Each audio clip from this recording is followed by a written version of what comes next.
Tanging mga bakas ng pananalasan ng Bagyong Christine ang naiwan ngayon sa iba't ibang bahagi ng Visayas at Mindanao. Kabilang dyan ang maraming sirang bahay, bahang palayan at mga kalsadang hindi madaanan. Ang mainit na balita hatid ni Zen Kilantang Sasa ng GMA Regional TV. Pansamantalang hindi nadaanan ng isang kalsada sa Iloilo City matapos matumba ang isang puno dahil sa lakas ng hangin. Wala ko ganyan makita. Kita ko lang siya nga pabagsak. Agad nagsagawa ng clearing operation sa lugar. Malalakas na hangin at alon din ang dahilan kung bakit nagsagawa ng preemptive evacuation sa coastal barangays doon. Nag-decide kung nga masayluman, kaya siyempre may gamay kung nga bata, tapos may gabusong pa kung nga bata. Hindi ita mapaktan ko grabe, hindi subong na ng hangin. Sa Bacolod City, 4 na bahay ang sinira ng malakas na hangin at alon. Wala man kami ka-preparar gani, gulpi man lang nagsulod ang hangin kagang ang balod. O siyempre, kulba ka gidya, gulpi lang man na gampak sa imo ang balod kagang hangin bala, gulpi lang, isipa bala, pader na lublaks pa ning balay ko gani mo. Sa datos ng Regional Disaster Risk Reduction and Management Council 6, mahigit 4,000 pamilya o mahigit 20,000 tao ang apektado ng Bagyong Christine sa rehiyon. Namigay na ng food packs ang DSWD Region 6 sa mga apektado. Sa dagat naman, nasakop ng Masbate na rescue ng isang napadaang barko ang mga sakay ng bangka na nai-report na nawawala sa Carles, Iloilo. Ayon sa Philippine Coast Guard, pumunta ng Cabugao Island ang mga na-rescue para manguha ng alimasag pero hindi na nakabalik. 3 sakay rin ng isa pang tumaob na bangka ang iniligtas.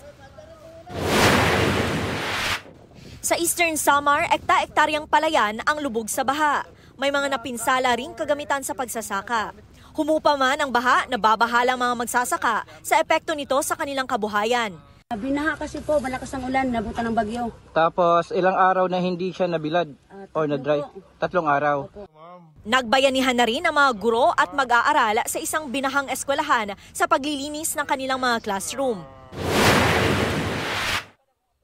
May mga nasirang bahay naman sa bulubunduking bahagi ng Barangay Carmen sa Davao City matapos hampasin ng hangin na may kasamang ulan. Ang kubong tirahan ng pamilyang Saod, mga pundasyon na lang ang natira. Ang kanilang bubong nagkawatak-watak na matapos mabuwal ng hangin. Iilang kubo rin ang nasira at nilipad ang mga bubong.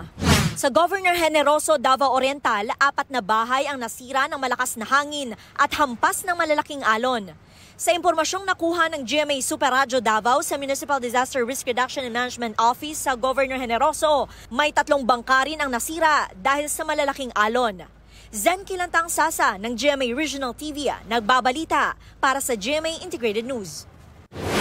May mga punong natumba at nagkaroon din ng landslide sa Baguio City kasunod ng pananalasa ng Bagyong Christine. At may ulat on the spot si Sandra Aguinaldo. Sandra? Yes, Rafi, narito ako ngayon sa Barangay Victoria Village dito sa Baguio City. Makikita nyo sa akin likuran, no, merong bahagyang pagguho ng lupa. Yan po ay bahagi ng isang residential village, o residential compound dito sa village na ito. Nakunan po ng CCTV yung pagguho na yan ng lupa kanina umaga lamang at ito nga po ay unti-unting nagbagsakan yung mga debris. Kaya nagawa pa ng ilang residente na iligtas ang 2 motorsiklo po na nakaparada malapit doon. Yari po sa riprap yung pader na nasa 3 taon pa lamang daw po mula nang ito ay ginawa.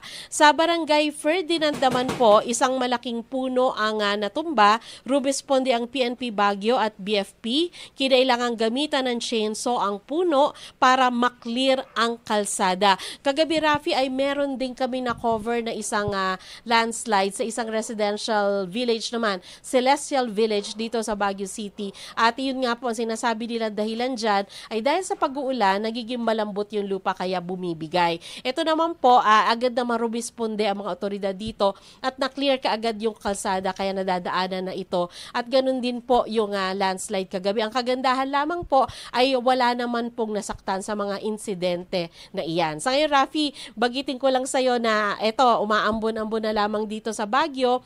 Kanina nga po ay medyo lumitaw pa yung araw kaya lang ngayon makulimlim na naman. So yan muna po ang pinakahuling ulat mula dito sa Baguio City. Rafi? Maraming salamat, Sandra Aguinaldo.